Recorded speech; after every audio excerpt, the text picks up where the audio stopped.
Ayam V-Shape 500 ribuan yang punya sensasi asik, tapi apakah bersaing? Halo dan selamat datang di Aftersound Review. Ini adalah review gue untuk Bikis BQ10. Bikis? Nggak tahu gue bacanya gimana. Kalau ada yang tahu cara baca mungkin kasih tahu aja di bawah.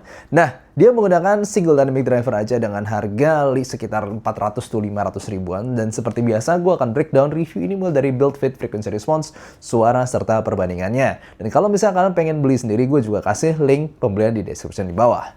Untuk harga 500 ribuan, Bikis Bikitan ini salah satu yang buat gue cukup menarik karena lihat, walaupun dia menggunakan aluminium seperti ini, aluminiumnya lumayan tebal, jadi sedikit lebih kelihatan lebih premium sedikit mungkin dibanding Pierce-nya di harga 500 ribuan. Dan bagian bodinya juga menggunakan bahan seperti biasa sebenarnya, cuman lakukannya ini tuh berasa bagus dan smooth secara ini ya, secara cetakannya. Kemudian di kabelnya juga, kabelnya menggunakan dual pin konektor, tapi kabelnya ini lumayan tebal bahannya. Dan juga bagian twisted di sininya. Lumayan tebal, kerasa kayak kabel yang high quality. Dan jacknya juga seperti ini. Tapi ini kabelnya walaupun mungkin lumayan tebal, tapi tetap berasa non-microphonic.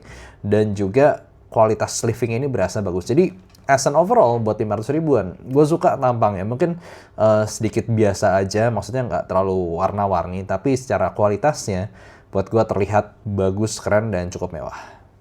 Untuk bagian ergonomi dan fitting, gue ngerasa ayam ini cukup cocok di telinga gue karena dia memang nggak terlalu gede-gede banget secara ukuran. Kemudian secara nozzle walaupun sedikit lebar, tapi ear tipsnya ini membantu karena tipsnya ini juga berasa smooth dan empuk. Dan kalau misalnya gue pakai di kuping gue, ini berasa flush, masuk banget, lihat nggak?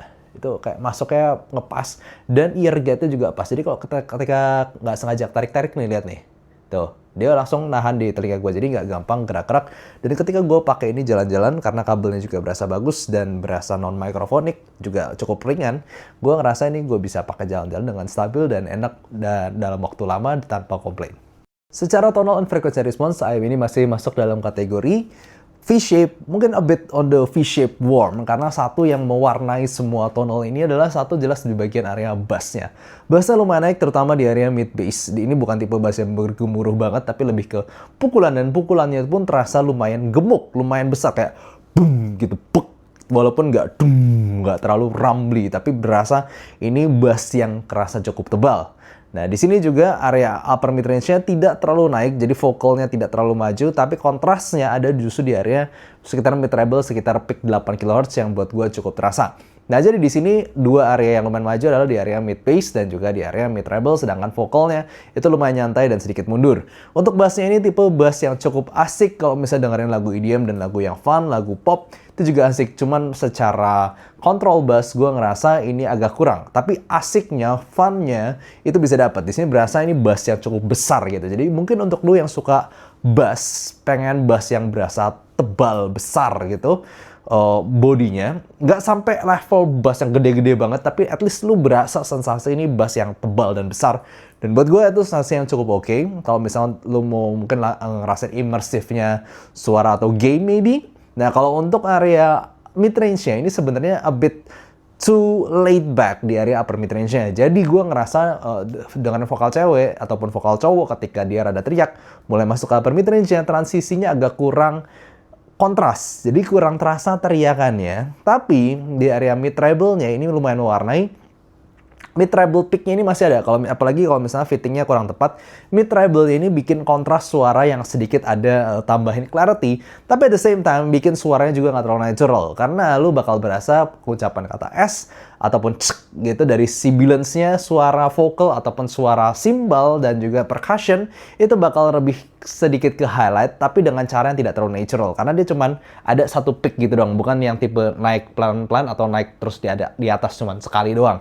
Nah, itu bikin sensasi suaranya a bit unnatural. Sedangkan untuk dengerin gitar itu buat gue juga nggak terlalu tinggi, tapi ada nada tertentu mungkin ketika efeknya ada cerk gitu, itu bisa ke highlight karena treble pick-nya tadi. Sedangkan untuk lagu-lagu seperti violin berasa kurang lepas, tapi sekali lagi di nada tertentu bisa ada pick-nya. To be honest, gue nggak terlalu suka untuk bagian treble-nya, tapi bisa dibilang kalau misalnya kalian nggak terlalu pikirin itu, lu basically dapetin suara yang satu, bassnya lumayan besar dan masih ada treble pick yang untuk mungkin sedikit menyimbangkan si sound effect-nya ini. Jadinya bikin ayam ini sensasinya fun dan asik. Cuman untuk buat gue masih terlalu tinggi aja pick di sekitar 8K dan juga vokalnya sedikit kurang maju untuk menyamai bassnya yang besar ini. Secara teknikal gue bisa bilang ini biasa aja, dia ada di levelnya Chu 2, mungkin di atas sedikit untuk beberapa lagu terasa lebih megah, tapi secara resolusi dan detail overall gue ngomong levelnya Chu 2 aja. Gak terlalu berasa gimana-gimana, cuman tuningannya beda. Secara upper mid range buat gue lebih ada kontras di upper mid range dari Chu 2, cuman di sini ini ya berasa lebih nyantai, tapi ketika ada treble ini sedikit lebih kontras. Tapi overall ya biasa aja, di harganya nggak terlalu spesial.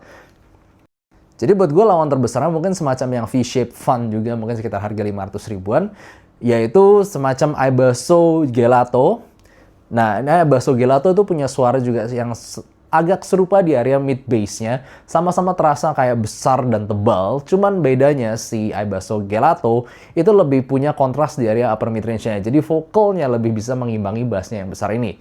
Tapi walaupun begitu, treble-nya lebih rolled off di area si Gelato. Jadi Gelato sedikit lebih dark di area treble, tapi vokal kontrasnya lebih terasa dibandingkan si Bikis BQ10 ini. Sementara Bikis BQ10 vokal kontras dibandingkan bassnya tidak terlalu berasa, sehingga kadang-kadang bassnya itu bisa nutupin vokalnya, tapi treble picknya itu yang untuk bikin kontras lawan dari bassnya. Tapi anyway, secara kerapihan suara gue pribadi masih prefer Ibasso Gelato, karena si BQ10 ini dengan kontras di area mid treble yang tadi cuma naik dikit doang, itu bikin sensasinya agak tiba-tiba dan bisa lumayan picky, kurang natural di beberapa lagu. Jadi overall buat gue Bikis BQ10 ini di harga 500 ribu agak susah bersaing karena ada beberapa ayam lain seperti kalau mau yang balance banget go with Tanshim Bunny aja, ataupun lu mau ala rada Harmon-ish, walaupun nggak really Harmon ya frekuensi response, tapi at least sensasi rada mirip misalnya kayak semacam Chu 2, atau juga misalnya kalian pengen yang rada V-shape tapi masih lebih rapi, gue masih pribadi prefer semacam Ibasso Gelato. Ini menempatkan Bikis BQ10 ini walaupun secara quality bentuk dan juga kabelnya gue cukup suka, cuman sayangnya secara suara, at least secara penilaian gue itu kurang bisa bersaing, sedikit kurang rapi aja. Nah, sayangnya memang di tahun 2025 ini sangat-sangat ketat persaingan, agak susah aja buat Bikis BQ10. Nah, tapi anyway, kalau ternyata kalian justru cocok dengan deskripsi gue terhadap Bikis BQ10 ini, lu bilang, oh bang nggak apa-apa, gue justru pingin kontrasnya di area treble, nggak apa-apa ada picknya sedikit karena itu yang gue suka. Nah nggak apa-apa juga, gue juga kasih link pembelian di deskripsi di bawah, barangkali kalian cocok. Tapi jangan lupa untuk menganalisa kuping sendiri, karena penilaian gue sama penilaian lu tentunya bisa berbeda dan itu sangat mungkin terjadi. Jangan lupa untuk mengenali kuping sendiri. Jadi gitu aja, thank you for watching and see you next time. Bye-bye.